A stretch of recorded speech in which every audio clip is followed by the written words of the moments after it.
Formal nang inilunsad ng Police Regional Office 5 ang 3-day computer operation seminar para sa 62 kapulisan na kalahok mula sa iba't ibang provincial at city police offices na ginanap sa Sandigan Park Camp Brigadier General Simeon A. Ola, Legazpi City. Patrolwoman Carmela Panganiban, ibalita mo.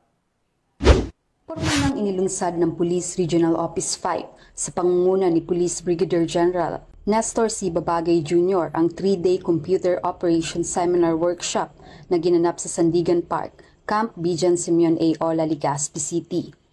Ang seminar ay pinangunahan ni Police Colonel Romy I. Palge, Acting Director ng Information Technology Management Service, na kinatawan ni NUP Mina Haide B. Matiliano, Deputy Director for IT Matters. Dinaluhan ng nasabing seminar ng kabuuang 62 kalahok, 41 physically at 21 virtual attendees mula sa iba't ibang provincial at city police offices. Layunin ng aktibidad na palawakin ang kaalaman at kasanayan ng mga kalahok sa mga batayang operasyon ng computer, palakasin ang kanilang kakayanan sa information and communications technology, at tiyakin ang epektibong paggamit ng mga IT resources para sa mga gawaing administribo at operasyonal.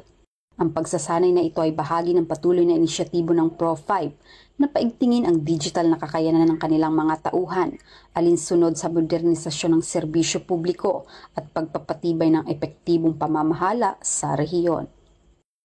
Mula dito sa Legazpi City, Albay, ako ang inyong PNN correspondent, Patrolwoman Carmela Panganiban, alagad ng batas, tagataguyod ng Balitang Pulis.